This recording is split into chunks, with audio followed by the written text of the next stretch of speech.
We're here at the NMPP annual conference in Lincoln, Nebraska. And it was really a great opportunity for CBAN to be present and meet up with all the members of NMPP, including a CBAN member or two. Right now I'm here talking with the Director of Utilities. Is that right? Did I get that right? That's correct. That is correct.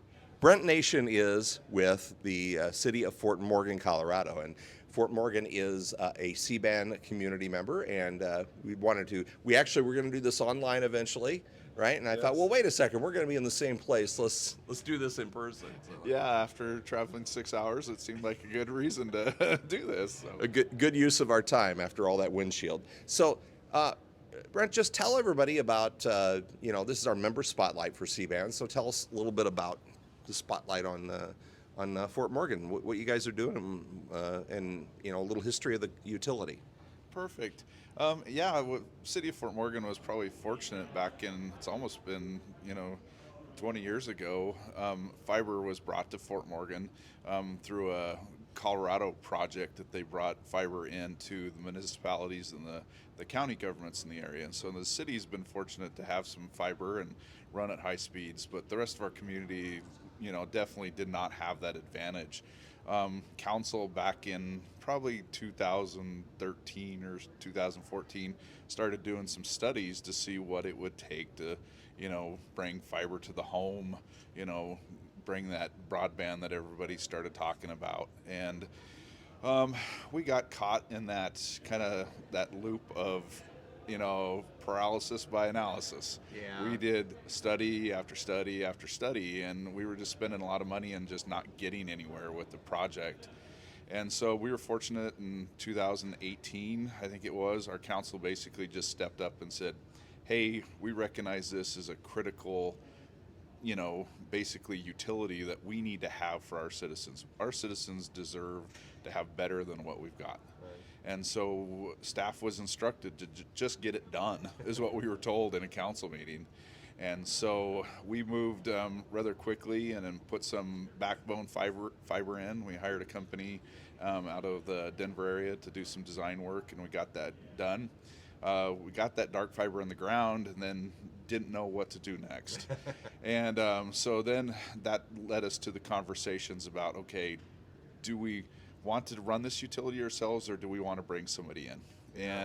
And it was those discussions when we started to, we formulated an RFI and needed some help with that. And that's what brought me to Todd. Yeah. And Todd Kilkoff was the one that worked with the city of Fort Morgan, and we utilized, the services from somebody in a completely different state, Right. that obviously had a lot more background in that, and helped us put together a good request for information out of companies, and we ended up getting 6 different companies. Wow. That responded, and when we went through everybody's proposals, we ended up settling on Allo Communications out of Lincoln, Right. of all places. And so we moved quickly. We had agreements signed and in place with Allo to basically take over our dark fiber, but we still had the requirement to get the rest of the fiber in the ground, so it passed every residence and every business in the city of Fort Morgan.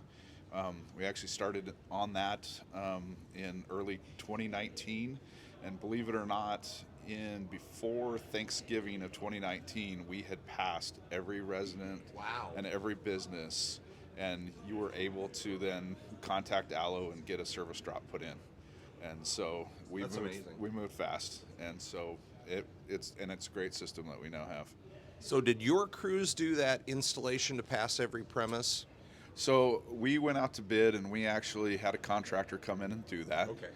Another great company from here in Nebraska, working in Colorado, and the part of it that we did handle, because we own our own electric utility, is we did all of the make ready on the poles where we were going aerial, and we're about half aerial, half underground with our system.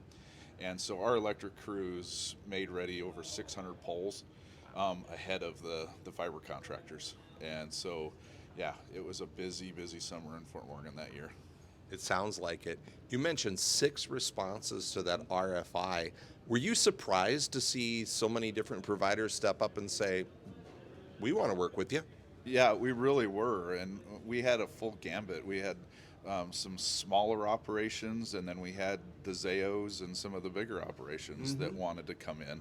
And so, yeah, it was very surprising that we did have the response that we got.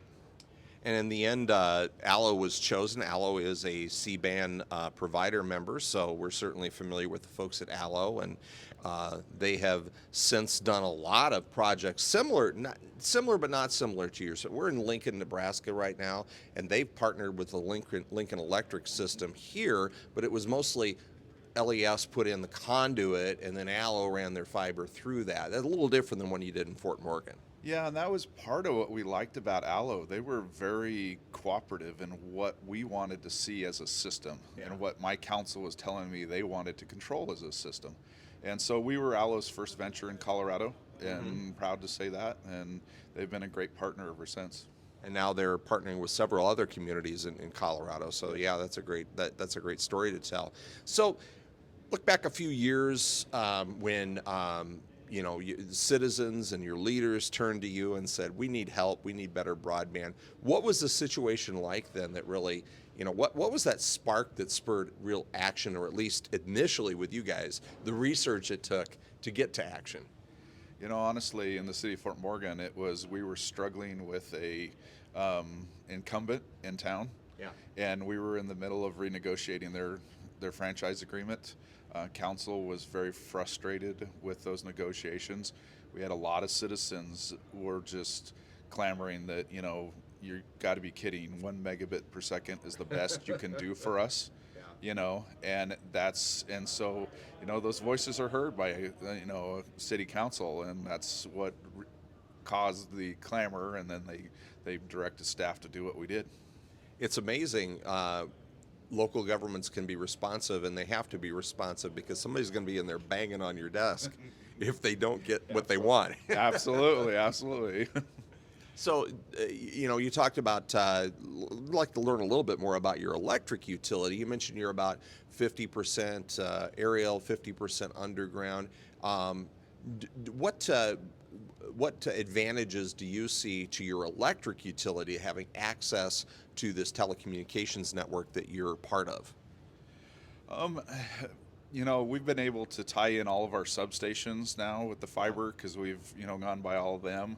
And before that wasn't included any of the fiber we had with the community.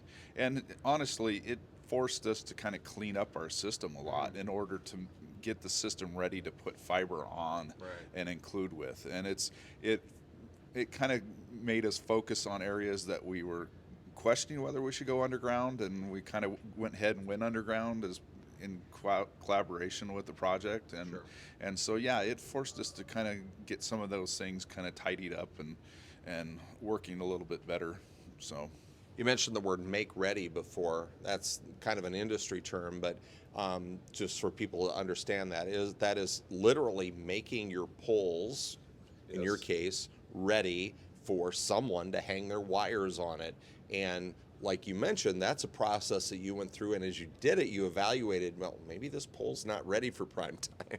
Yeah, exactly. When they go through and they put electricity on just a standard pole, if there's no discussion of adding telecommunication, you have to maintain a certain clearance between your primary power and that telecommunication line. And in some cases, your poles are just too short. And so you have to physically go in, take out the shorter pole, put in a taller pole. Or if you're going to hang heavier things and go different directions, you got to restabilize, anchor differently, and things like that. And so it's a lot of work to do that many poles. I think the average layman doesn't understand all that goes into running a network of poles, so to speak. Oh, it's just a piece of wood there. You're hanging stuff on it, but this goes a lot deeper than that. Oh yeah, absolutely. And and now with the newer types of poles, you get into the fiberglass poles. In some cases, we're going to steel with a lot of our other distribution lines and things like that. And so, there's those type of upgrades that we took the chance, and went ahead and started working on too with this project. Now, you mentioned, again, we talked about 50% of your electric utility is underground, 50% still on poles. Do you have a plan, or have you talked about a plan long-term to transition those pole-based electric utilities underground? And if so, will that be something where facilities will be installed to allow that fiber to move underground too? Yeah, absolutely. The agreement that we have with Allo contemplated that, and so if we make the decision to transfer any of our electric to underground, we will then transfer also into underground conduit for the fiber. Fantastic. So, yep. So Allo, obviously, the community that, or the company that is working in Fort Morgan, how have they been as far as a community partner for you? Oh, they've been great. You know, they immediately, came into the community, found an office down on our historic main street, and set up a office down there. And um, all the responses that I've gotten from citizens about it has just been terrific. That they get to things, they're willing to send service trucks out on the weekends to fix your router when it's not working and everything, and they've now participated. You'll see them at our different charity events and in the Christmas parade and all that stuff. And they've been, Brad Moline and his group we've had nothing but good things to say about them. Yeah, they really are super people, and they seem to have a real focus on the community. That's why we invited them to be CBAN members, even though they're not municipally owned, they're privately owned, but they really have that attitude that we're here to look out for the communities that we serve. Future-wise, do you see, is Fort Morgan a growing community? Are you going to see the opportunities to be edging out from the current community as you have it? Oh yeah, absolutely. The last couple of years have been really crazy. Yeah. We've annexed in more ground in the last 3 years than we have in probably the last 50 years. Wow. We have all kinds of residential growth coming our way for our community that hasn't had a major subdivision since the 90s. All of a sudden, we've got right now, if they build out every unit that is in the works, we would have another 700 housing units come to Fort Morgan, which is big for our little community. Yeah. We've had a fair amount of commercial and some industrial growth come our way too.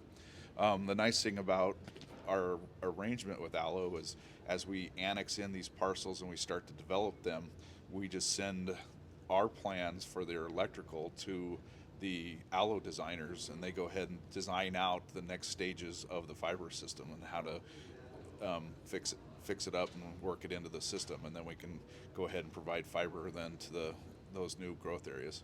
Yeah, that's fantastic. That's a position a lot of communities the size of Fort Morgan. What population? About 15,000? 12,000. Yeah. Yep. A lot of communities of that size would love to be in a position where they're growing. Can you attribute any of that growth and the attractiveness, especially of a residential population, to the access to telecommunications? Oh, I think it has a lot to do with it. Yeah. We're an hour away from the Front Range in Colorado, and we're far enough away from the big city to still be a small city, but yet you're still close enough to go in and do whatever you want to in a big city. But with that type of access to broadband, you can work from home real easily. Yeah. And let's be honest, it was one thing that's come out of COVID is everybody's learned how to work from home in some aspect or another. And I can't say enough for being able to stay at home and have a broadband connection that's getting me, somewhere well over 100 megabits per second up and down, Yeah. where before I was getting less than one. Well, I had the opportunity to visit with you in Fort Morgan a year and a half ago or so, and I really liked where you're located because you're far enough away from the hubbub that you can still live a normal small town life, but it's not that far to all the mountains and all the fun stuff. Absolutely. I like living where I do because I'm not tied up in the pollution and all the noise of the big city, but yet I'm close enough to go in and have some of the fun. So, Community Broadband Action Network, action is one of the key words. You guys obviously took action. Any advice for communities that are out there that are maybe feeling stuck like you guys were a few years ago? They just don't know how to get over that top and figure out a way to bring that better broadband to their community. They're maybe struggling with communicating with their existing providers. Nobody's listening to them. Any advice for those folks trying to get things moving forward? Yeah, my biggest thing is just get it done. Don't mess around with it anymore. It's too important of a aspect of our lives and everything.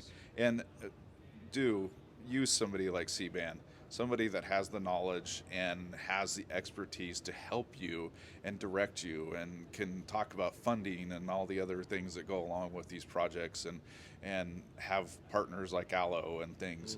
It's just not enough can be said about somebody that has that type of expertise that you can fall back upon. Well, that's been one of our goals with CBAN, is to bring communities together with providers that are willing and able to serve and expand service and bring better broadband.